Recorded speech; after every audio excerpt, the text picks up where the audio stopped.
జై తెలంగాణ తెలంగాణ జాగృతి ఆధ్వర్యంలో 2500 రూపాయల హామీ ఏదైతే మహిళలకు ఇచ్చారో మరి ఆ హామీని 2500 హామీ ఏదైతే ఇచ్చారో అది పూర్తి చేయమని అడగడానికి మనం ఇక్కడ ప్రజావాణికి రావడం జరిగింది।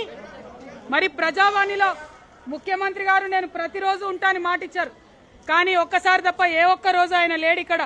కానీ ఇవాళ ఇక్కడికి వస్తే మరి అందరినీ కూడా పోలీసు వాళ్ళు దురుసుగా ప్రవర్తించారు। మీరందరూ కూడా మరి మా విద్యార్థుల్ని బయట కొట్టి అరెస్ట్ చేశారు, మా మహిళలను అరెస్ట్ చేశారు। అందరి దగ్గర అప్లికేషన్ ఫామ్స్ ఉన్నాయి, అందరి దగ్గర ఆధార్ కార్డులు ఉన్నాయి, అందరం కూడా తీసుకొని వచ్చాం। ఇవాళ నేను ఇక్కడికి వచ్చే కార్యక్రమం లేకుండే, కానీ ఎక్కడికక్కడ మా విద్యార్థులు కొడతా ఉన్నారు, అరెస్ట్ చేస్తూ ఉన్నారు, ఎక్కడికక్కడ మా మహిళలను అరెస్ట్ చేస్తూ ఉన్నారంటేనే ఇక్కడికి రావడం జరిగింది। ఈ ప్రభుత్వాన్ని మేము హెచ్చరిక చేస్తూ ఉన్నాం, మీరేదైతే మహిళలకు మాట ఇచ్చి వచ్చారో అది నిలబెట్టుకోకుండా అప్లికేషన్ ఇవ్వడానికి శాంతియుతంగా వస్తే కూడా మీరు ఇట్లా చేయడం అన్యాయం। కాబట్టి ఇవాళ ఇక్కడ ప్రజాపాలనలో ఉన్నటువంటి అధికారులకు వినతి పత్రం ఇచ్చి వెళ్తా ఉన్నాం।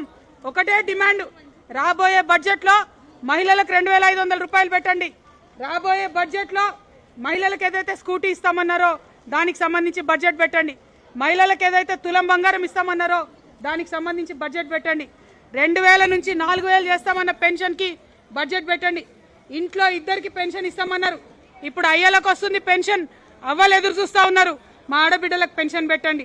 ఇవి తప్ప మేమేం కోరతలేం। ఇంత మాత్రానికే పోలీస్ వాళ్ళు దురుసుగా ప్రవర్తించడం చాలా అన్యాయం, మేము దీన్ని తీవ్రంగా ఖండిస్తూ ఉన్నాం।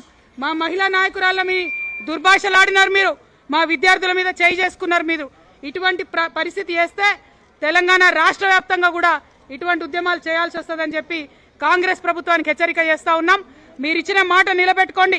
26 ఫిబ్రవరి నాడు బడ్జెట్ సమావేశాలు ఉన్నాయి, ఈ బడ్జెట్ సమావేశాల్లో మహిళలకు సంబంధించి బడ్జెట్ పెట్టమని డిమాండ్ చేస్తా ఉన్నాం। జై తెలంగాణ, జై జాగృతి।